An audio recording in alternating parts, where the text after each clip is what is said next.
Hi everyone, আজকে যারা যারা পোটা কলেজির ফ্যান এখানে অ্যাটেন্ডেন্স দিয়ে দাও।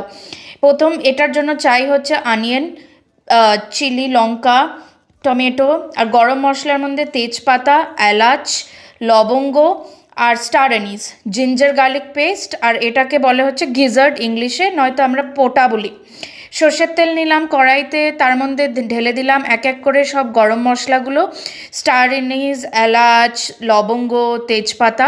ভালো যখন একটু তেলের মধ্যে এরা গন্ধ ছাড়বে, তারপরে আপনারা দিয়ে দেবেন এটার মধ্যে পেঁয়াজ। পেঁয়াজটা খুব ভালো করে নাড়াবেন, মানে পুরো ব্রাউন না হোক, কিন্তু মানে ট্রান্সলুসেন্ট হওয়ার পরে একটু লঙ্কা দিয়ে দেবেন।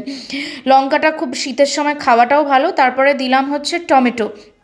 টমেটো দেওয়ার পরে এই জিনিসটাকে একটু কষাবেন আদা রসুন বাটা দিয়ে। তারপর একটা পাত্রের মধ্যে আপনি হলুদ গুঁড়ো, নুন, লঙ্কার গুঁড়ো, একটু ধনে গুঁড়ো আর একটু হচ্ছে গরম মশলা, আমি এখানে ইউজ করেছি ক্যাচের গরম মশলা, জলের সাথে মিশিয়ে একটা ঘোল বানিয়ে এই তেলের মিশ্রণটার মধ্যে দিয়ে দেবেন।